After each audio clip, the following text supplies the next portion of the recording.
Halo semuanya, perkenalkan nama saya Majita Humaira Bastian dengan NIM L100254271 Communication Science.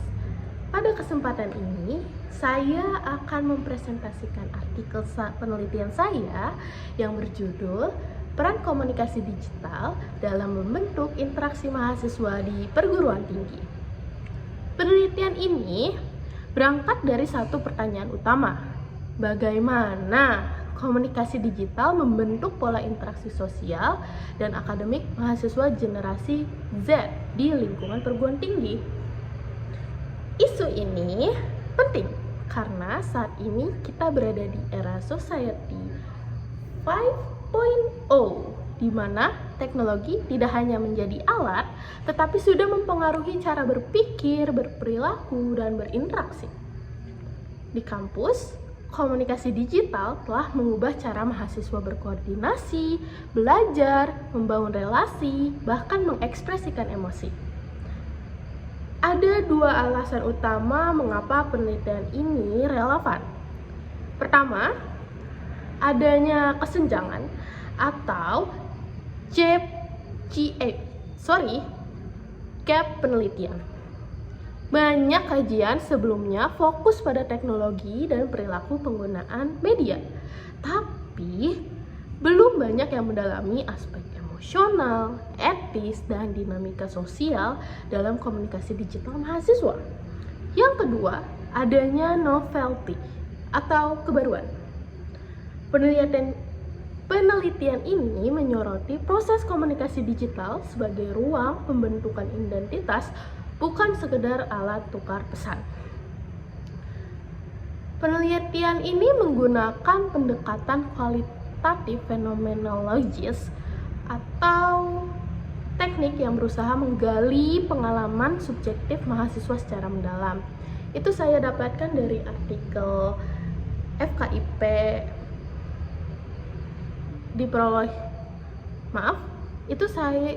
data itu saya diperoleh melalui wawancara mendalam, yang artinya artikel tersebut mewawancarai terhadap 15 mahasiswa aktif dari Fakultas Ekonomi Universitas Nasional Pasin Bandung, dan juga pemilihan di artikel itu dilakukan secara purposive sampling untuk memastikan keragaman penggunaan media.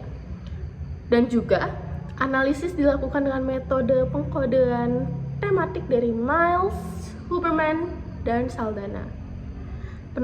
Pendekatan ini memungkinkan saya menangkap dinamika komunikasi digital bukan hanya sebagai aktivitas teknis tetapi sebagai pengalaman sosial dan emosional mahasiswa dalam kehidupan sehari-hari.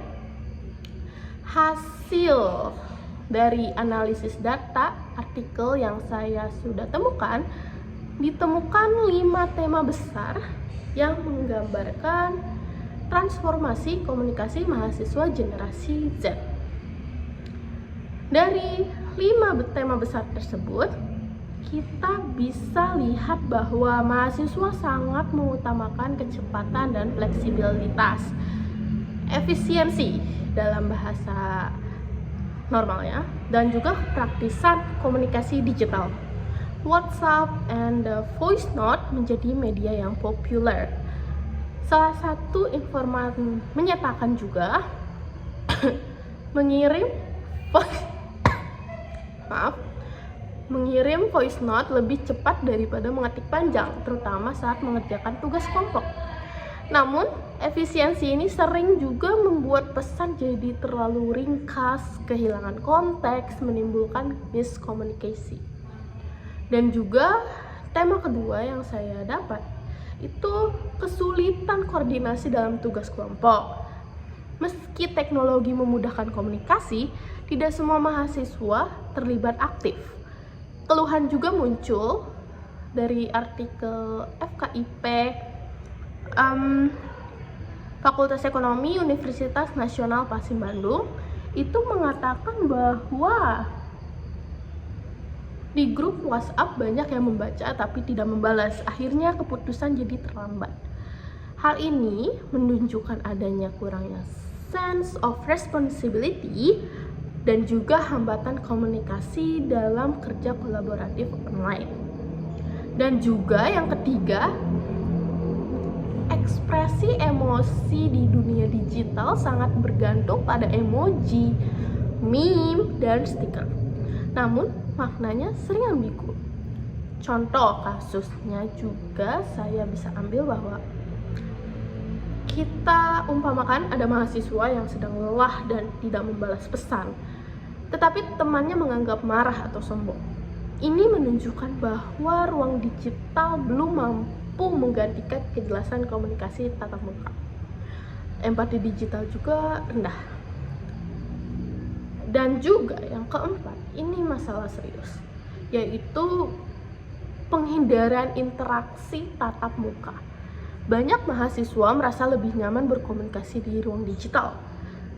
Salah satu informan yang saya dapatkan dari artikel itu berkata, kalau bicara di kelas saya gugup, tapi lewat Zoom saya lebih berani. Fenomena ini menandakan meningkatnya kecemasan sosial, menurunnya keterampilan komunikasi sosial publik, dan juga pergeseran identitas komunikasi dan langsung ke virtual.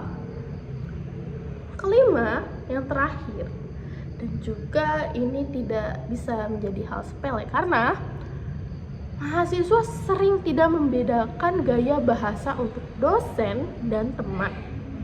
Mereka terbiasa informal sehingga bingung saat harus menggunakan format akademik. Masalah ini juga muncul karena gaya bahasa di ruang lingkup publik terlalu santai, kurang memahami norma kesopanan akademik, dan juga belum mampu menyesuaikan konteks sosial. Ini juga menunjukkan perlunya pendidikan etika komunikasi digital di kampus. Oke, penelitian ini saya simpulkan bahwa komunikasi digital telah membawa perubahan struktural dan budaya dalam cara mahasiswa berinteraksi. Transformasi tersebut terlihat pada orientasi terhadap kecepatan komunikasi, tantangan kolaborasi digital, ambiguitas emosi online, pergeseran preferensi dari tatap muka ke virtual, serta minimnya etika komunikasi akademik. Dampaknya juga ada.